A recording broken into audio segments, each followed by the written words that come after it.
Welcome to SEC After Dark. I am your host, Stephen Willis. Having a good time as always. Alongside Jeb Beecham, we're going to talk about SEC football.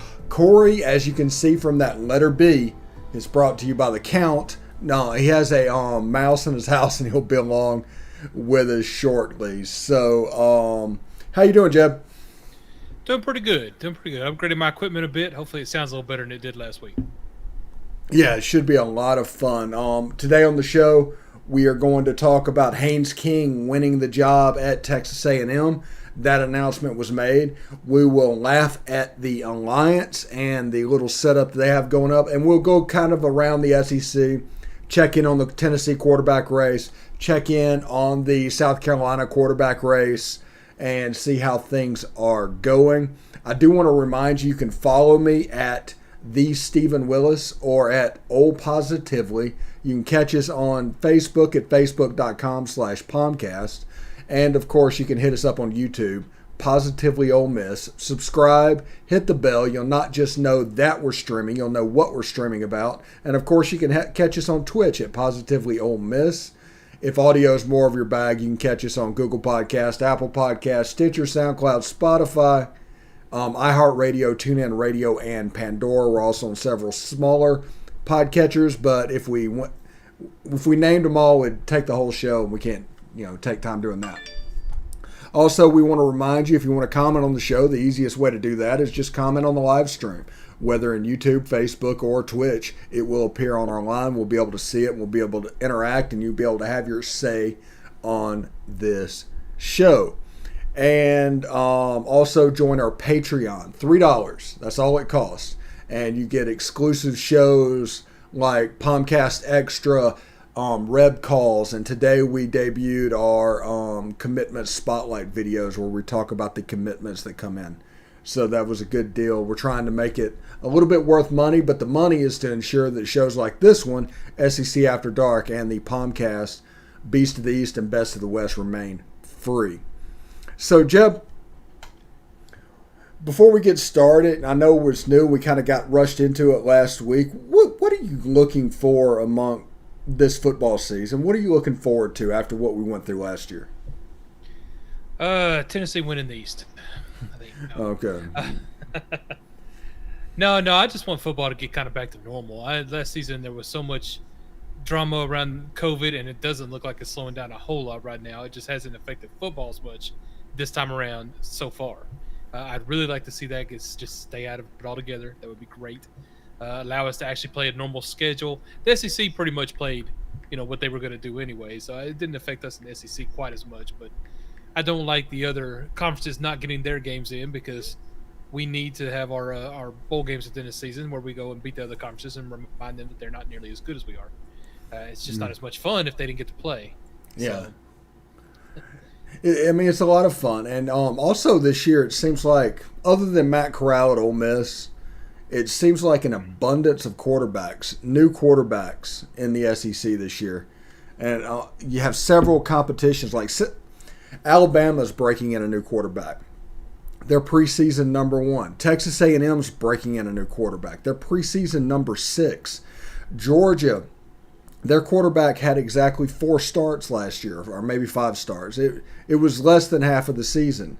And Corey is dealing with a mouse problem at his house and will be in shortly. He's not going to do that, but we wanted to start the show because it was going to take a little bit of time. So he'll be in. He's going to join us. So there's a lot of stuff going on with quarterbacks. And historically in college football, the return and stability at the quarterback position is a prerequisite for success. But now, 1 out of the top 5 is returning its starter. And that's Spencer Rattler at Oklahoma. And that's probably the reason I give the edge to Oklahoma as the preseason number 1. I don't know if they'll be there at the end, but right now they're there. It is pretty surprising for teams to be rated that high, I guess, with the instability of quarterback. But I think it just shows how well some of these teams like Alabama and Texas A&M are built, that the quarterback is, while always important, isn't going to make or break their team, at least not in the eyes of the preseason rankings. We'll see how they do during the season, obviously. But it also, I think, speaks to the level of talent that those teams are recruiting. That you figure no matter whoever wins that position is going to be a great player.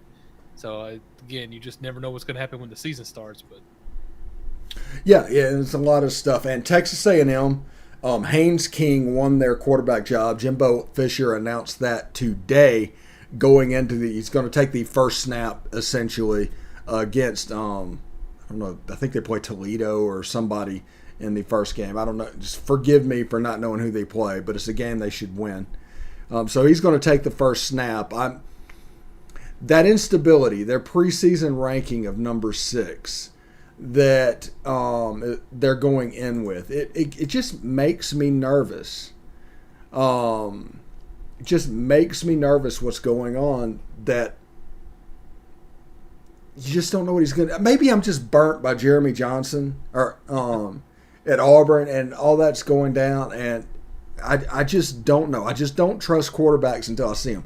Now, like players like Bryce Young and Haynes King, they're probably going to be fine. Understand what I'm saying. My trepidation is not because I expect them to truly struggle. It is because there's a chance of blowback. It's one of those things like there's a 90% chance you're going to be really good. Well, there's still a 10% chance you're going to flame out. And until I see the guy, I'm going to wonder, is that 10%? Is that 30%? Is it a 50-50 proposition? And that's probably the reason I'm not so eager to crown Texas A&M. All the talent in the world. 21 out of 22 positions, they're exactly where you want to be. But for the other one, show me. Alabama, the same position. Show me. I can actually understand that, just because all that talent is, when you're talking about the top, 5, 6, 7 teams, all that talent is pretty close everywhere. So it wouldn't take much for a quarterback, not much growing pains for them to lose a crucial game somewhere in there and just kind of tumble down the list that it's hard to get back up to the top of, because all those teams are so good. So I could see that. I could see with either one of them. I could see Alabama's quarterback, playing, well, but maybe not having a great game here or there and losing a game they shouldn't. I could see the same thing with A&M, definitely. If Haynes King takes a little while to actually get going, it may just be too late because there's such little separation there with those teams. So yeah, I can definitely understand being nervous. And it's vamp for a little bit. Let me bring Corey in because Corey is here. There is Senior Burton. All right, we're going to bring you in live, Corey, just so you know. I need him in the B slot. There we go. And here we go. There's Corey. We're already live. We're talking about Haynes King at Texas A&M, Corey, and that announcement being made. Yes, not surprising. Yeah. We actually had it on the Tweets After Dark last week. We kind of did a Nostradamus thing with all that going on with Haynes King, and we're kind of doing the same thing this week, where we're tweeting about Joe Milton is going to win the Tennessee job. Sam Adams, very good, and of course, you know me, I'm on brand. And what are you drinking, Jeb? I know it's a brown ale, Marlboro from Cigar City Brewing. Don't know much about it, but it's not bad. It's growing on me anyway. The more I drink of it. Yeah, we're doing craft beers now, Corey. You're a little bit late, and we just completely changed our MO. It's just a random one I found in the fridge. You guys go off brand for a minute, man. Yeah, Jake was really worried about you, and now he's really excited about you being here. Yeah. What's up, Jake? How you doing, buddy? He said he has a mouse you can borrow. Oh, good. Apparently, I have one he can borrow too. Yeah. Haynes King, hail to the king, right? Hail to the king. The king of College Station. So it's very exciting. I'm glad they picked a quarterback. I'm not surprised whatsoever. So I think that was the right choice. He's got all the tools you want as a starting quarterback in this league. I think he's going to be the guy that makes this offense go. I think he's, I think he has potential to be Kellen Mond plus some extra stuff. Yeah, and what's the classification of Haynes? How has he been there? That's a good question. I knew you were going to ask me that, and I'm going to look that up for you. I think A redshirt freshman? Yeah, I figured he was a young guy because the research that I did on it, I just didn't quite see the year of the player. So I am curious about that. He's a redshirt freshman. I was exactly right. Okay, that's why you're here. That's why I'm here. That hot take was the summer ale hot take. So now oh yeah, look by the way below you. oh yeah.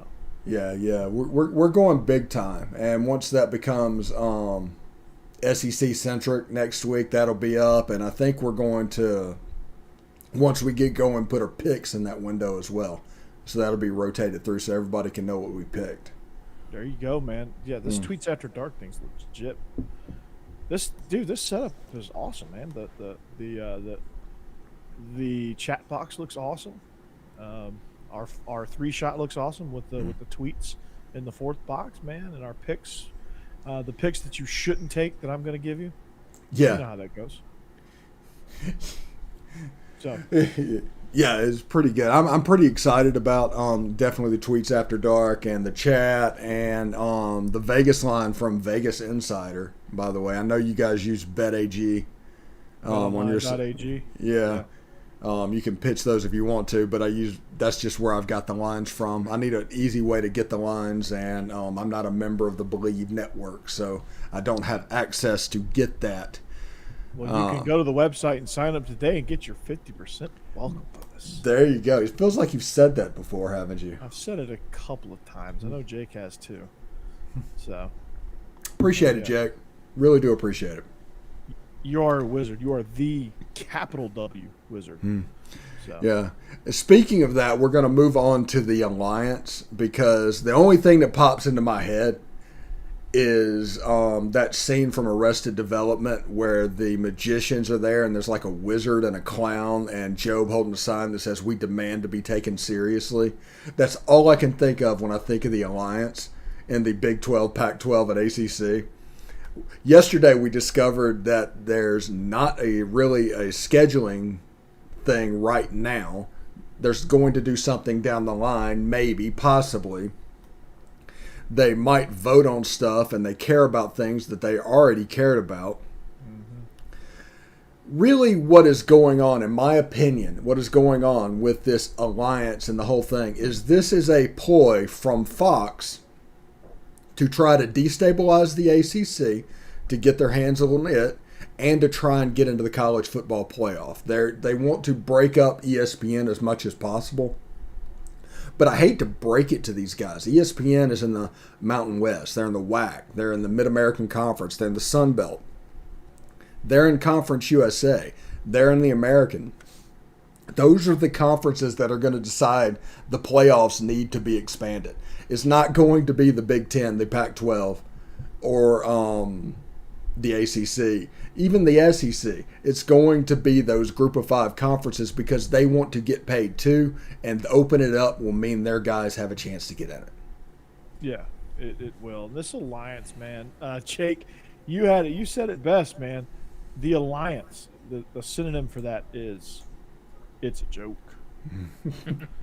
It's a joke. It's hilarious. Like it's a lame attempt at getting back at the SEC for adding Oklahoma and Texas, and it's just everybody is mad. The Big Ten, like, I don't get the Big Ten all in this because, they're a pretty prestigious conference in their own right. I mean, they're solid number 2. They don't need this stuff. Like Pac-12 maybe because they need some sort of gimmick. The Big 12 needs anything they can get their hands on. They need a respirator. Yes, they need more than that. The ACC, they were. Yeah, I mean, they got one in the New Year's Six last year in Clemson, so one in the playoff. They're fine where they are right now.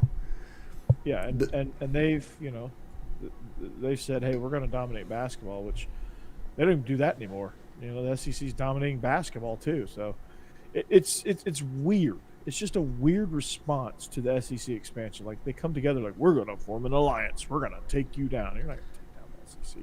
People try to do that with the NFL. It just doesn't happen. Yeah, and you look at – it's so performative too because everything's against the SEC aggression. But the Big 12 is not a part of this alliance. The Big 12 still exists. They're ready for the Big 12 to die just like the everybody else is. And every one of those conferences would have said immediately yes if Texas and Oklahoma wanted to join their league. So all of this is performative. They're trying to win the breakup. They are. It's ridiculous, Jeb. It's absolutely ridiculous. I can't, I just laugh every time I see. When it first came up that they were going to form an alliance, I just died laughing. And now that they're going through with it, I'm like, wait, they were actually serious. I don't know. I'm glad, Steve, that you had some opinion on what exactly it's going to do, because I don't understand, and this is coming again from somebody with no real inside knowledge. I don't understand what the alliance does right now, other than saying we have an alliance. I mean, they're going to get together and vote on issues before they go to the NCAA to vote on them as a unified whole, maybe? I have no idea. This it doesn't seem to actually have any teeth. NCAA is dying. Yeah. That might be true. Yeah, if you want to look at the purity of the game and everything that's going on with the Austin stuff and the NCAA dying, this could be an attempt to kind of have their say. Calling. Yeah, have their say of what's going to happen in the ashes after the NCAA burns to the ground. But they don't want the SEC to rule everything. But I hate to break it to everybody. The SEC could form an alliance with the American Conference, the Sun Belt, and Conference USA and do twice as much damage as being done by an alliance between the Pac-12, the Big Ten, and the ACC. Yeah, they really could. Mm-hmm. They really could. It's ridiculous, because all of those Conference USA schools, especially the Sun Belt schools, that would be the conference. Like if the SEC wanted to pair up with a Group of 5 conference, like that would be the first conference I call, because that is, there's a lot of great Southern schools in that conference, like Appalachian State and Georgia Southern. Those are 2 former FCS powerhouses, and you get those programs on board with your quote alliance, you're in good shape. So really what needs to happen is the NCAA needs to kick rocks. All the power, the P5 needs to break away, have its own commissioner, and just go. And just go. I think that the FBS needs to break away. And I have a thought that the SEC should basically, through expansion, and now hear me out, through expansion, get the American, the Sun Belt, and Conference USA. Also get 4 teams from the dying Big 12. Go get Oklahoma State. Go get Kansas. Go get Texas Tech. Go get TCU. And even though they're in the same giant league, you divide it up into 12-team divisions. Oh, I know where you're going here. Mm-hmm. And you do promotion and relegation between those schools. So there'll be no Vanderbilt in the future. Sorry, Vanderbilt. You can get your stuff together and be fine in this system, but you're going to have to get your stuff together, because the last 2 teams are going to play off against the top 2 teams of the division below them for the right to play in the upper division the next year. And so you're going to have a playoff at the top for the national championship. You're going to have a relegation playoff where the first and second place teams of each division play the last place 2 teams for the right to play in the upper division. And you're going to do that all the way down, and it would make the SEC would print its own money and would make March Madness look small. That would be, Dane Young from UJSports.com and I talked about this a while ago, how they should just blow everything up and say, let's do promotion relegation, let's get as many teams involved, and here we go. Everyone partner with a Group of 5, and let's rock and roll with promotion and relegation, because that would be awesome. Can you imagine South Carolina sitting there at the end of the season? They're in the relegation zone, and their fans are worried, and you have Georgia Southern just kicking ass in the Sun Belt, and they're looking for promotion, and they jump into the SEC next year. Like, how awesome would that be? Yeah, where you can play. And basically you need all those teams in one tent. You need a 55-team super conference under one thing. We'll call it the SEC. And then you can have divisions. And you're just moving up between divisions. The divisions are the only thing that aren't locked in. Yes, they do that in football overseas, and that is the one really cool thing about it. In some cases, the relegation fight supersedes the fight for a championship in soccer overseas. Yeah, it's insane. Like in England, it's a huge deal, especially in the championship league. I think that's what they still call it, right? Yeah. Like these fans of like Norwich City, Queens Park, and Crystal Palace, and those teams that are always kind of up and down. They're always going crazy on that promotion relegation, man. It's so awesome. I'm with you, Steve. If you want to become the czar of college football, come on, man. I'm with you on that. Absolutely, and I would do that formula. Like, let's say there's 45 teams doing it in the Southeast. There should be 45 teams doing it in the Northeast, 45 teams in the Midwest, 45 teams on the West Coast. And the winners of each of those things play for a national championship. 4 teams. There you go. You got playoffs all over the country, playoffs for divisions. Everybody's going in the postseason, and it comes. So essentially, you get your 8 rounds because you play within your subdivisions. Like you have your subdivisions within, like, so you have the SEC and your subdivisions, and the winners of each subdivision play each other. I guess if you had 4 subdivisions, you would have those 4 champions play each other in a short 4-team playoff, and you would have that kind of system all around the country, and then you go. And then you also have the same thing for promotion relegation in each conference. You have the 4 teams playing each other to see who gets promoted and who gets relegated. Yeah, I mean, it basically would make December and early January the most crazy thing in college sports. It would trump March Madness the first round instantly. Yeah. Because I'll tell you this, Jeb, I don't watch bowl games anymore, man. They're most of them are boring. Well, you know what? Yeah, I'm sorry, Jeb. One thing's for sure, now that NIL is a thing and people are getting paid and everything, I have no sympathy for anybody wanting to opt out of a bowl game. Period. Yeah. I don't want to hear about it anymore. And I am normally very pro player, but now you basically just made this professional sports. And all the things that have gone on, freedom of movement, you can get paid. The only thing that changes other than the NFL is where the check is coming from. That's the only thing. I got to tell you, as a fan, my gut reaction is when I first heard this, I don't like that. I don't want that to happen. That might be because my team is struggling right now. But I got to tell you, the more I think about it, the more I think that's actually a pretty fascinating concept. Because you're right, it would make bowl games a lot more interesting if your team could actually be relegated if you don't win. Or if you're, of course, fighting to go to the national championship.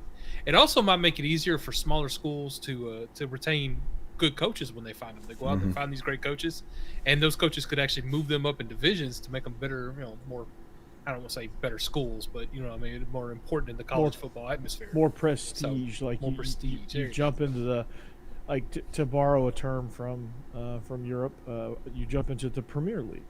Yeah, no, that's actually really interesting. I honestly have not thought about this before, but I like it.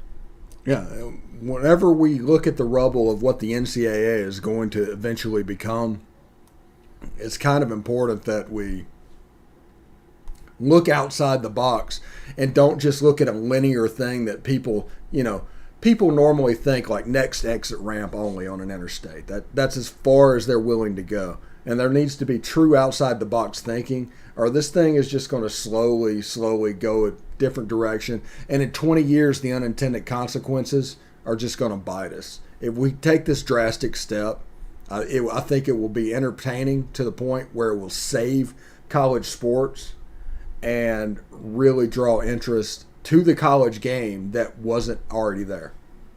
It also makes me wonder with teams like now, because again, I'm going to put this in terms of thinking of Tennessee, just because that's my team.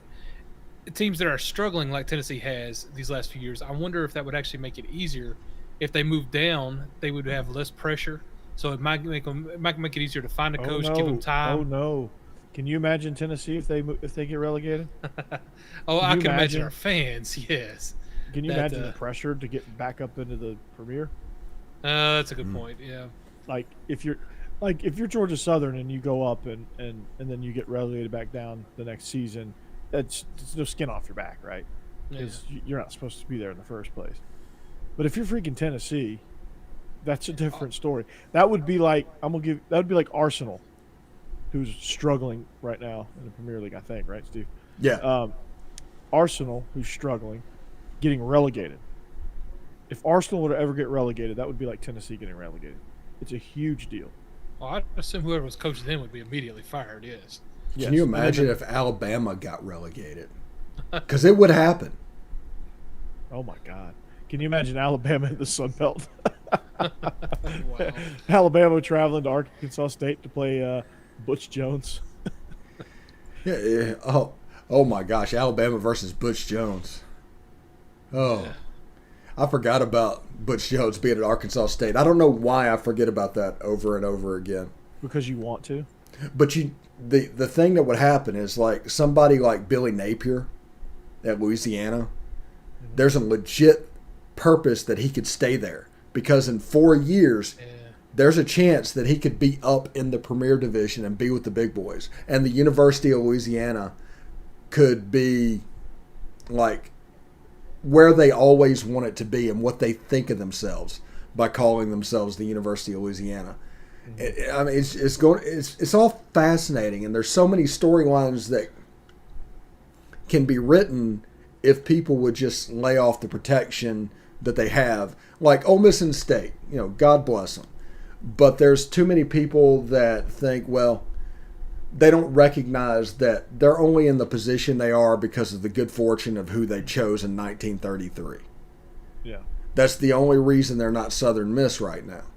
And if you take that into account, this relegation system, it keeps you at the party, keeps everything going on, but allows you to really compete. Whenever they go up whenever they go to 2014 and 2015 levels, all of a sudden they're at the top of the Premier League, they're doing whatever. But in 2011 they went 2-10. They're probably going down to the championship if they do that. It's going to prevent that crater from happening. Yeah, I think you're exactly right. I mean, Vanderbilt would immediately get relegated, and then they would probably be the team that gets promoted and relegated in football. But they'd be the top of the Premier in baseball.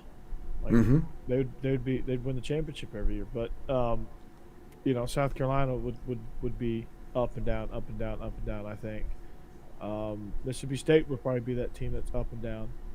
Arkansas would probably be that team that's up and down. Those schools would be, back and forth, and you would trade places with teams like Tulsa. You would trade places with teams like Memphis or, Georgia Southern, App State, those type schools. LSU and Tulane could become a thing again, because the game for the rag used to be all kinds of heated. It was a heated rivalry back in the day when Tulane was a member of the SEC. And then whenever they left, all of a sudden, it just kind of dissipated. It kind of went the same way as Alabama and Georgia Tech when Georgia Tech left. A lot of people don't know. Georgia Tech is in Alabama's fight song. That's pretty. That's a fun fact. It's going to win you a trivia contest at some point. So mark that down. Write that down in your marble notebook. Send those yellow jackets to a watery grave. That's right. Jake is all about sending some yellow jackets into a watery grave. He's singing right now. That's why he's not typing anything. You got him riled up with the fight song. Yeah. Yep. Absolutely. Well, let's move on around the SEC. Corey, what have you heard from the Tennessee job, quarterback job? What's going on there? I mean, Joe Milton is the guy, and he's earned it, quite frankly. I mean, he's doing everything. He's showing out in the scrimmages. He is definitely definitely showing that he is improved and he's taken to coaching, and that actually, beyond popular belief, he actually fits into the Josh Heupel system, I think. Yeah, I believe so too. I want to see. I mean, the funny thing is that when this all started, whenever we were talking back in July, before anything took off, we were like, oh, Harrison Bailey reminds me of Dylan Gabriel. He's probably going to be the guy moving forward. And then Joe Milton. Guy going transfer portal. Yeah. And Joe Milton looks like a linebacker, but he appears to fit that system. And I'm beginning to wonder if that offense won't look a little bit different than it did at Central Florida. It's got to. He hasn't had anybody that can run this well and is this big and jacked. So it's got to look different. It can't look the same as it did at UCF because the speed is just too good in the SEC to have an offense like that. You have to tweak it to kind of fit the conference. But man, it's like we were pretty spot on with Ole Miss's offense, Steve, you and I. But when it came to Josh Heupel's quarterback situation, I was way off. I'll be honest, I was way off. I wasn't a believer in Joe Milton. I was a believer in Harrison Bailey. I thought he was the best fit. I thought even Hendon Hooker was a decent fit. Not once did I think Joe Milton. It didn't make sense to me when they accepted Joe Milton, but obviously they saw something that I didn't. So I guess hats off to them. Yeah, I was right there with you. I honestly thought Harrison Bailey was the best fit early on, and then I wasn't too sure about Joe Milton. I didn't know much about him, but the more I looked up, the more I thought he probably is not going to win this job. But he has completely changed my mind these last few weeks. Everything we've seen, everything that's been coming out of camps, and everything that's been happening there, he definitely looks like he is taking over, and I'm excited. Well, now here's the question we have to ask ourselves with Joe Milton: was the problem at Michigan him? Or was it Jim Harbaugh? It must have been Jim Harbaugh. Mm-hmm. That makes more sense now. Because he walks in and just grabs the starting job by the horns, right? Mm-hmm. And, it's crazy, how easily he came in and won this job. How just he comes in and it's almost like it was a competition, obviously, but it was almost like he just took it and ran with it. Yeah, he came in and just took the Michigan job last year too. That's the same thing as when he started on opening day. He was like, who is this guy? And then, and you struggled and you're like, who is this guy? Yeah, and that offense was a little bit of that Joe Moorhead, James Franklin, Penn State stuff. They brought it that down. Offense was a mess. Gaddis was. I thought Gaddis was better than that. And maybe Harbaugh's meddling. Maybe there's something going on with that. I thought Harbaugh's absolutely meddling. He's absolutely meddling. Gaddis was better than that. Yes. Yeah. When he was a wide receiver coach at Alabama, and he got hired as an offensive coordinator at Michigan, and then all of a sudden Joe Milton comes in, and you expect it to be a little bit different, but there's a learning curve that happens with a coach. There's a learning curve that happens with the quarterback, and maybe he didn't fit that system, that RPO system. I thought he was going to come in he kind of had a little bit of. I mean, Tracy McSorley has a ton of moxie. Don't get me wrong. I'm not comparing him to Tracy McSorley by any stretch, but I thought he was going to come in and kind of be that Tracy McSorley guy that can run some quarterback read game stuff, some RPO, and just kind of do a little bit of everything, really, really well, and really just get that offense going because they had Zach Charbonnet, they had some weapons in Nico Collins, and Joe Milton was going to be the swing guy, but he struggled, man. And he struggled against some pretty, it was head scratching because there were some defenses there that I thought would just be highlight reel worthy, and really wasn't. I mean, a lot of people struggle against Wisconsin's defense. They're pretty good. Jimmy Leonard is one of the rising stars in the coaching ranks in the country, but you got obviously everybody struggles against Ohio State, so you throw those two games out, everybody's going to struggle, and he didn't. I don't think he did that poorly against Wisconsin in the first place. I thought the defense was horrendous against Wisconsin, but it's just weird, man. It's weird. I just didn't. He wasn't a good fit. Gaddis wasn't a good fit for Harbaugh. That whole thing up there at Michigan is a total mess. It's a tire fire. That's I being mean, nice. Yeah, That's being nice. It's absolutely weird. They're not going to catch it. Yeah, they're not. Yeah, on Big Ten After Dark, they're not going to catch Ohio State. Ohio State isn't in their zip code at this point. Now they need to. Now they need to worry about catching Indiana. It's the Alliance After Dark. Yeah. Yeah. The Alliance After Dark. That just sounds lame. Michigan is. I don't get it, man. Like, how is Harbaugh still? Michigan. Sorry, Jeb. Michigan, Tennessee, and Nebraska. They're all the same program. It's like 1999. It just their program just stopped. Jeb, I got your back. I take Tennessee over those other two programs in a heartbeat. I appreciate that. You're welcome. I don't dish that out very often. So there you go. Yeah, and by the way, Jeb, me and Corey were talking about the most important thing with Tennessee is recruiting the Atlanta area, and tell them why that's important now. Well, they got Rodney Garner, so it's gonna happen. But Atlanta's just packed, man, and Georgia can't sign them all. Georgia Tech definitely can't sign them to begin with, so somebody's got to sign them, right? Why not let it be Tennessee?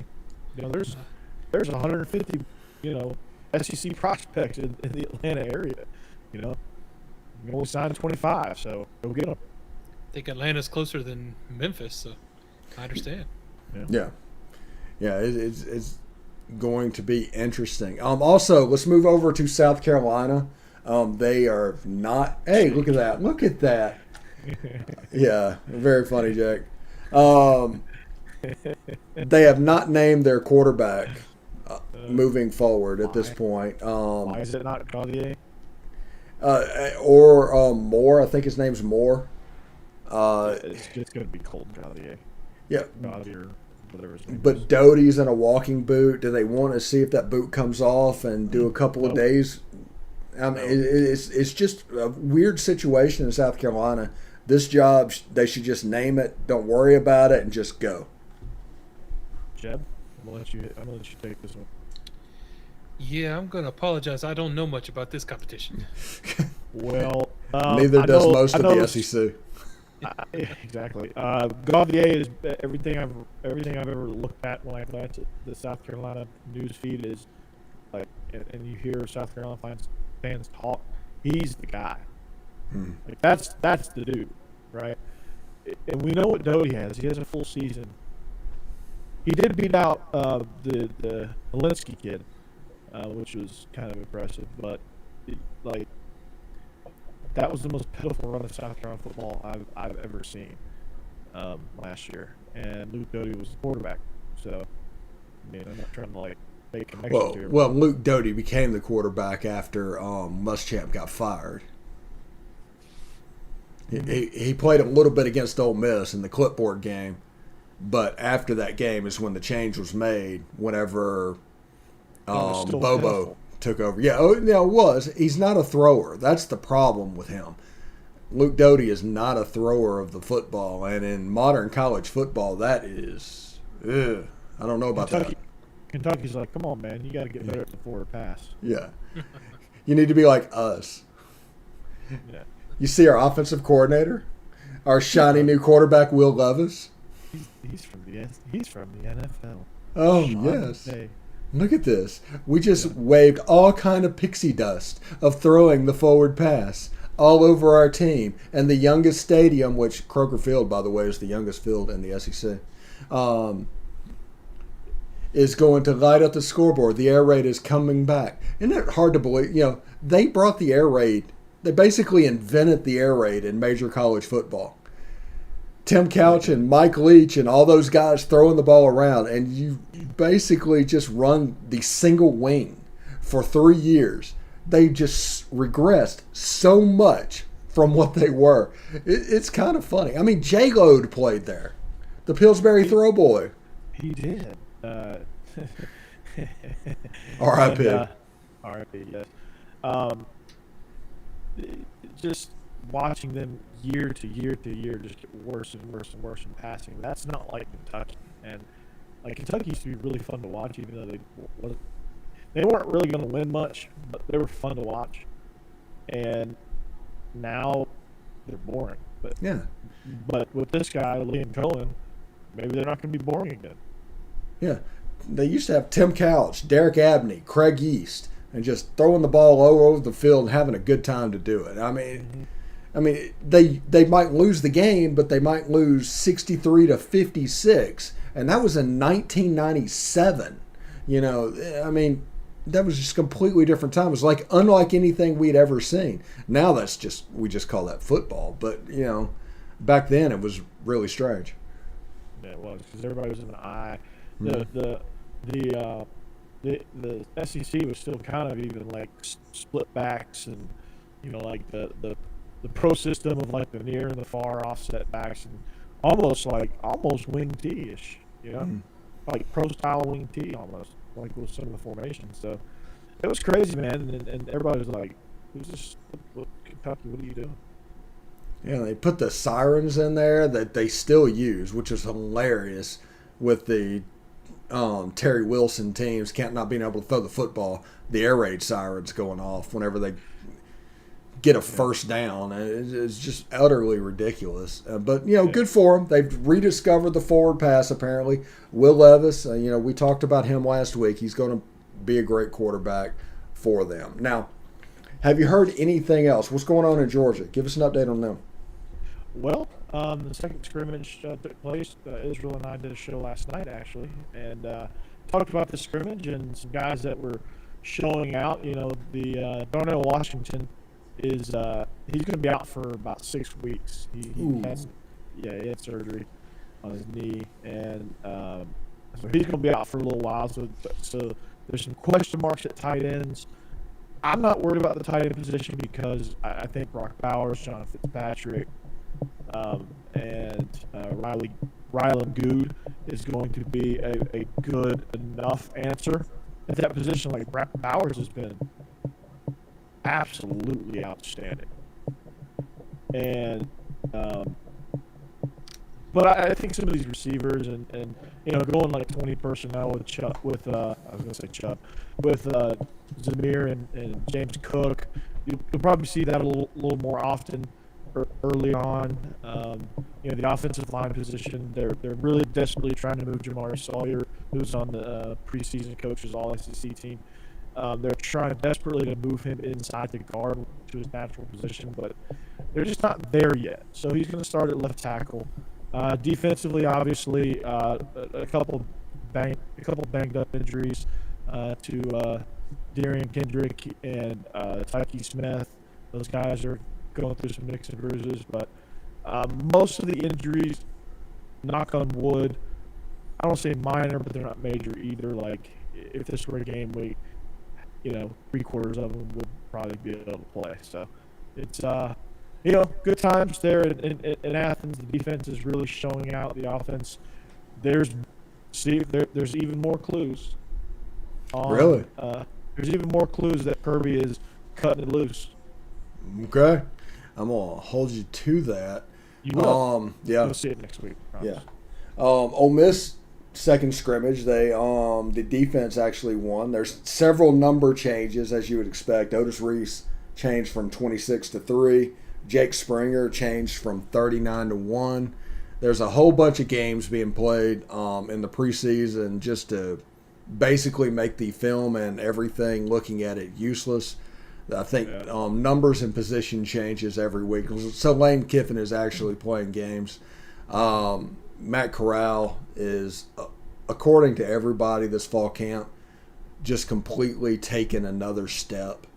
They didn't know that he would be able to do that, but I mean, he really looks good this fall camp. So I'm looking forward to what they can do against Louisville. I'm looking forward to which wide receivers play and how they line up and how they use the backs and the slot and John Rice and everybody moving around. I'm real curious about that as well.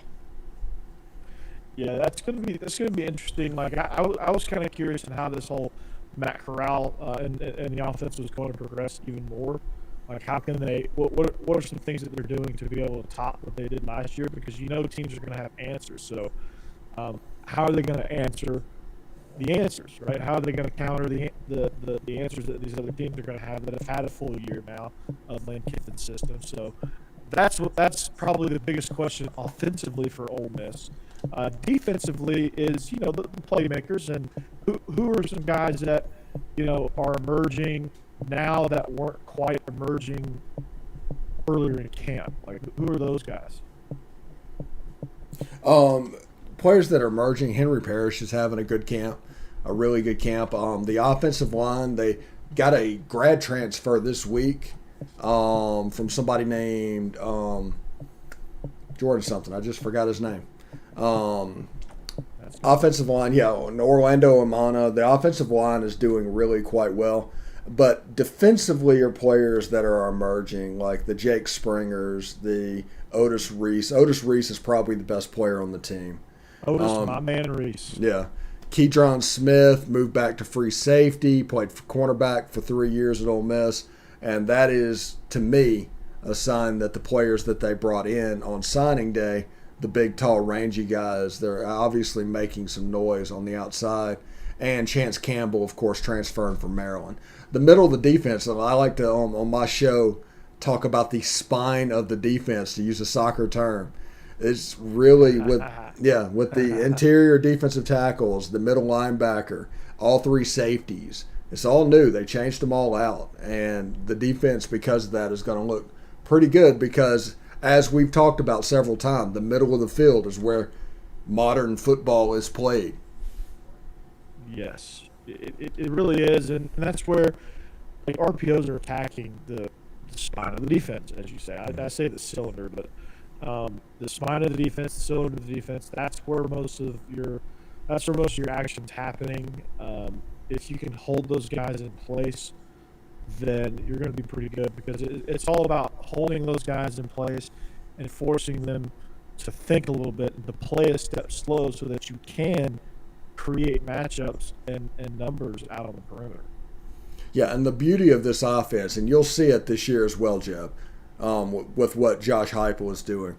This offense tortures linebackers. So there's going to be some jet movement before the snap designed to get the linebackers to false step to whichever direction it's going. And then in the middle, they're not going to be able to fit their gap, so the inside zone's there. So that's an option. And then if that doesn't work, my favorite triple option is coming off of those two. You can pull the ball and go off the back end of the defense to where it looks really interesting and really fun. But once the linebackers start creeping up to fit because they're so messed up, all of a sudden that space right behind them, whenever this free safety is deeper than the deepest and the linebackers are 3 yards from the line of scrimmage, that space is going to naturally open up. And you can attack that, and that's the reason the tight ends and the slot receivers do so well in this offense, and they will in the Josh Heupel offense as well. No doubt. Yeah, Jeb, I know you're excited about Josh Heupel. They got an endorsement recently from the greatest ball of them all, Peyton Manning. Yeah, I saw that. And the coaches aren't telling us a lot from camps, just from what's going on. But it does seem to be, I don't know. It's exciting just having a new coach and a new system, and one that I think will bring some excitement. And I kind of think we feel like Ole Miss probably felt last year with Lane Kiffin coming in and being something different that you knew was going to be kind of exciting to watch. We're still going to have our problems. I know depth is going to be a big part of it. Pass rush, I haven't really heard too much about what's going on with our pass rushers, so that worries me a little bit. But they've got some pieces in different places. I think Tennessee will play well. It's just it'll be one of those things like the last few years where they may play well early on in the game and then just kind of fade away in the end because of the lack of depth. But it still should be fun to see if their offense can maybe put some points on the board and at least put pressure on other teams and make it fun to watch. Yeah, it should be. That should be the goal. And there is an opportunity for Tennessee to probably get 6. It'll be important for them to win that Pittsburgh game early on. They need to go 4-0 in the non-conference to have any shot at a bowl game. And then you got Vanderbilt and you have South Carolina. Win those games. Take care of business there, and you can get to 6. There's a pathway. But that Pittsburgh game, I think, is going to be the seminal moment for Tennessee this season. Absolutely. That's the game I'm looking forward to most early on. Yeah, I mean, that's a team when I'm on another podcast called Illegal Motion, and we did our conference previews, and we did the ACC early on, and Pittsburgh is a team that defensively they are stout. Well, they're always stout. Pat Narduzzi's going to make sure they're stout. Offensively is kind of where they struggle. They have a decent quarterback, but they don't have much else. So it's kind of like almost a one-sided team there that's going to force you into a phone booth and try to beat you 10-7. So for Tennessee in that game, to give an early preview, if they can turn that into a track meet, Jed, that game could go in Tennessee's favor very easily. Yeah, I think that'll give us an early indication of just how well coaches on game day in Tennessee. So if he can find ways to score there, like you said, actually look good offensively, then I'll be a lot more encouraged to how this season's going to go. Yeah, if they go 5-7 even this season, do not judge Josh Heupel. Yeah. Basically, everything that happened last year to this year, I mean, it'd be a 5-7 would be a good season. 6-6 would be, hey, you can do something special. 6-6 would be coach of the year. Yeah.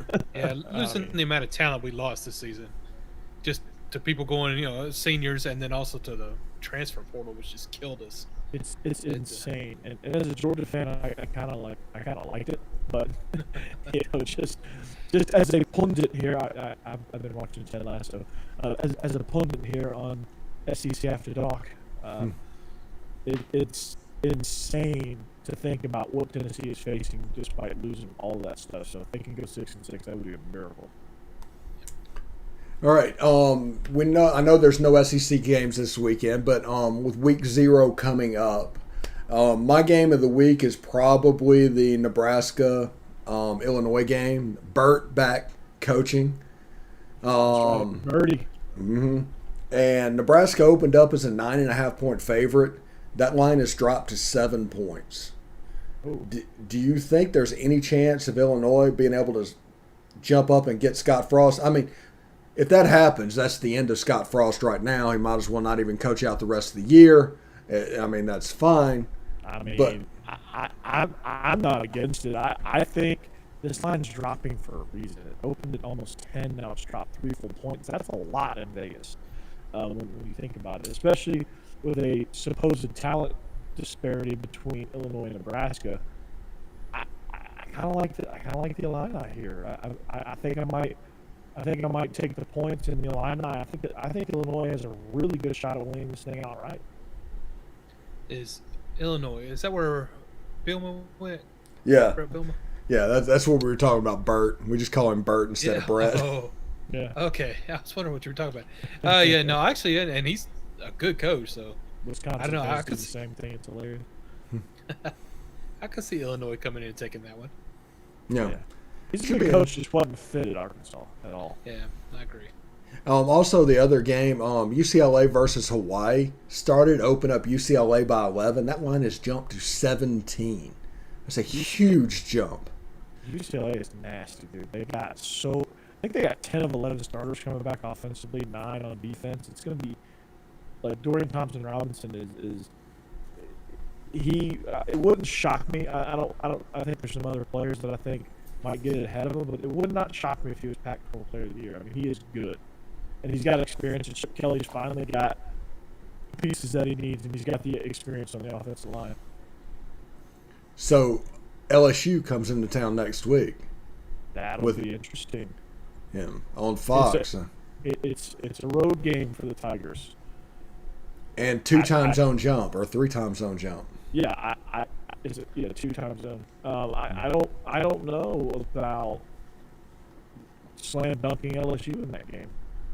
Like before I really dove into UCLA, I thought it was going to be a slam dunk. I was like, well, it'll be an interesting game, but it'll be ultimately a slam dunk for LSU. I don't think that. I don't think so at all. That's going to be a battle. Chip Kelly having a quarterback he can really trust, that's dangerous. So it could be a lot of fun to watch too. Jake, the problem with Hawaii is now the coach is Todd Graham instead of Nick Rolovich before that, and I forget who the coach was that was scoring all the points before that. I think June Jones was there, so it's not really doing that. It's more of a normal spread offense like you would expect, and Todd Graham is a defensive coach. So I'm not real quick to think of them in the it's a weird fit. run and shoot. Yeah, it's a weird thing. But I am looking forward to seeing UCLA on the nightcap, and I'm looking forward to watching Nebraska in the early game. And honestly, if you guys want to watch some solid high school football, UConn's playing Saturday. Wait, I thought you said solid high school football. If I want solid high school football, I'll just watch actual high school football. Like IMG, whoever they're playing. I know they're on TV somewhere. Yeah, probably. Well, let's get out of here. Thank you guys for coming around today. We had a lot of fun, and we will do it again next week. Next week, we'll do a preview of the weekend's games. We'll have actually stuff to talk about.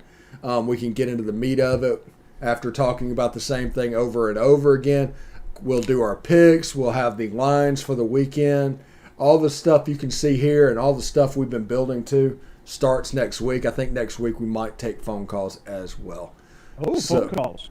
Yes. Who was the dude? Who was the dude that asked for help on week 0? There you go. So pick against me, and you might be okay.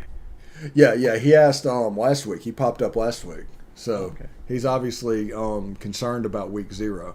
He But wants to make some money. my rule on anything betting is take whoever's playing UConn and the points, and you'll be all right. That one shouldn't be tough. Yeah. So, all right. For Corey and Jeb, I am Steve. We will be back next week to talk more about that. Remember, tomorrow, a special Beast of the East with Craig Ladd and Corey Burton. We're going to do that about 8:30-ish if no rodents appear. And, yeah, and we'll do the podcast tomorrow and Friday as well. But we'll start to move into game week. So for them, I'm Stephen Willis. Have a good one. Goodbye. Good night. Cheers.